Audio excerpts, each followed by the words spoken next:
বিসমিল্লাহির রহমানির রহিম। আমি মরহুমা বেগম খালেদা জিয়ার বড় সন্তান তারেক রহমান।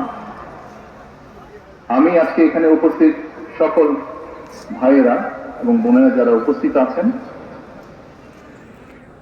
মরহুমা বেগম খালেদা জিয়া জীবিত থাকাকালীন অবস্থায় যদি আপনাদের কারো কাছ থেকে কোনো ঋণ নিয়ে থাকেন, দয়া করে আমার সাথে যোগাযোগ করবেন, আমি সেটি পরিশোধের ব্যবস্থা করবো ইনশাআল্লাহ। একই সাথে উনি জীবিত থাকাকালীন অবস্থায় ওনার কোনো ব্যবহারে, ওনার কোনো কথায় যদি কেউ আঘাত পেয়ে থাকেন, তাহলে মরহুমার পক্ষ থেকে আমি আপনাদের কাছে ক্ষমা প্রার্থী। দোয়া করবেন আল্লাহ তাআলা যাতে ওনাকে বেহেশত দান করেন। আসসালামু আলাইকুম।